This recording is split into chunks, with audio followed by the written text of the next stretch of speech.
নমস্কার বন্ধুরা, sister tasty kitchen আপনাদের সবাইকে স্বাগত জানাচ্ছি। আজকে টেস্টি কিচেনের রেসিপি হচ্ছে ইলিশের একটা ভ্যারাইটি, তো আপনাদের সঙ্গে শেয়ার করছি। তো আজকে আমি বাজারে গিয়েছিলাম, তো দিদি বললো, বুনু বৃষ্টি পড়েছে, দেখো ইলিশ উঠেছে। তো আজকে আমি ইলিশ মাছ নিয়ে এসেছি বাজার থেকে, একটা ছোট্ট ইলিশ, গঙ্গার ইলিশ। তো সেই ইলিশটারই একটা রেসিপি আমি করব। তো রেসিপিটা হচ্ছে ইলিশের ননিবাহার। তো বন্ধুরা চলুন কিভাবে বানাচ্ছি আমরা শিখে নিই। তো এই যে প্রথমে আমি কড়াইতে একটুখানি জল দিয়ে বসিয়ে রেখেছি, কেন বলুন তো? এখানে আমার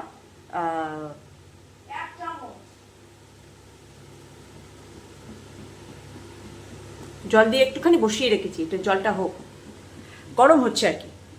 তো আর এখানে ইলিশ মাছটা এখানে নুন আর গোলমরিচ দিয়ে ম্যারিনেট করে রেখেছি। তো ম্যারিনেট করেছি 10 মিনিট হয়ে গেছে। তো এই আমি নুন আর গোলমরিচ দিয়ে ম্যারিনেট করে রেখেছি। তো এখানে আমি কড়াইতে দেব, বন্ধুরা এবারে দিয়ে দেব বাটার। কেন জলটা গরম করছিলাম, শুধু কড়াইতে যদি আমি বাটারটা দিই তাহলে পরে পুড়ে যাবে, সেই জন্য একটুখানি জলের ভেতর দিয়ে দিচ্ছি বাটারটা, যাতে বাটারটা গলে পুড়ে না যায়।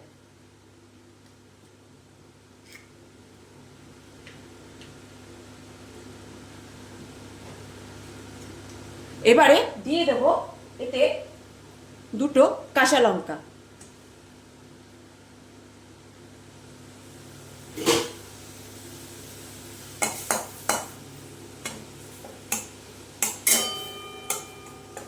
এবার কাঁচা লঙ্কাটা একটু নাড়াচাড়া করেই, বাটারটা আমার গলে গেছে, এবার ভাজার জন্যে, মাছ ভাজার জন্যে দিয়ে দেবো মাছের পিসগুলো। দিয়ে দাও বসিয়ে দাও ঠিক করে। ব্যাস, বসানো থাক, হাতে রাখ, ওইখানে রাখ খুন্তিটা। বন্ধুরা এইবারে এই বাটারের ইয়েতে মাছগুলোকে ভেজে নেব।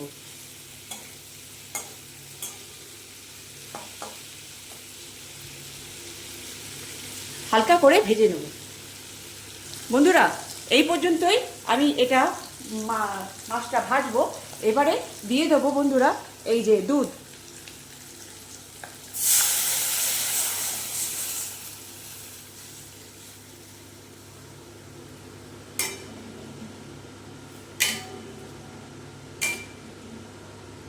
এবার দুধটা দিয়ে ভালো করে ফুটবে। হ্যাঁ বন্ধুরা, এই যে দুধের শটটাকে নাবিয়ে রেখেছিলাম, এই যে এই ফ্রেশ ক্রিম, এটা ঠিক আছে, হাত দিয়ে ঘুটিয়ে এই যে দিয়ে দিলাম।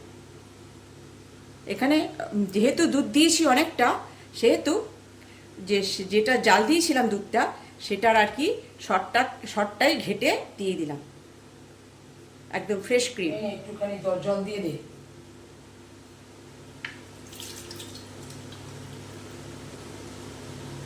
পাওয়ার বাড়া। এই যে উপরে দেবো, অফ করবো? না, এই যে জলটা আমি দিয়ে দিলাম, কেন বলুন তো? এটা ধুয়ে দিয়ে দিলাম, অনেকটা দুধ লেগেছিল তো, তাই ওয়েস্ট হবে, তার জন্য এটা দিয়ে দিলাম। এবার এটা ফুটবে।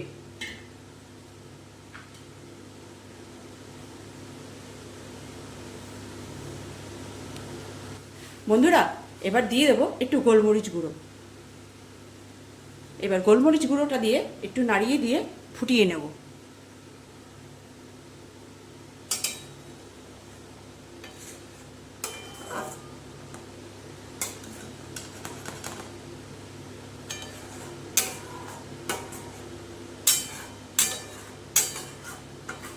আমি এখানে ঢাকা দেবো না বন্ধুরা, কেন কি ঢাকা দিয়েও করা যায়। তো আমার এই কড়াইতে করছি, যেহেতু প্যানে যেহেতু করছি না, আমার এই কড়াই তো লিড নেই, ওই জন্য আমি এমনিভাবেই ফুটিয়ে নেব। আর লাস্টে চেক করে দেখব যে নুনটা ঠিক আছে কিনা। বন্ধুরা স্বাদের জন্য একটু চিনি দিয়ে দিলাম, সুন্দর একটু মিষ্টি মিষ্টি ঝাল ঝাল নুন নুন।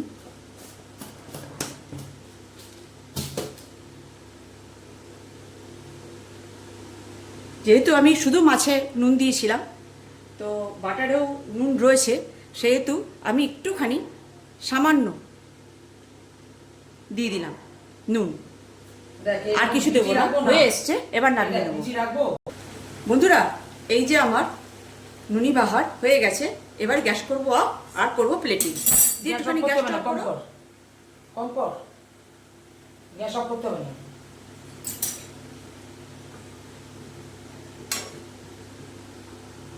বন্ধুরা, এই ছিল আজকে আমার ইলিশের নুনি বাহার। কেমন লাগছে বন্ধুরা?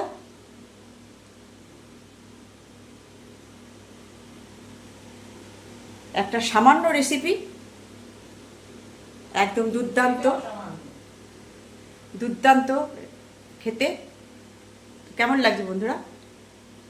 দেখতে কেমন লাগছে একটু কমেন্টসে জানিয়ে দেবেন। এই ছিল আজকে আমার ইলিশের নুনি বাহার।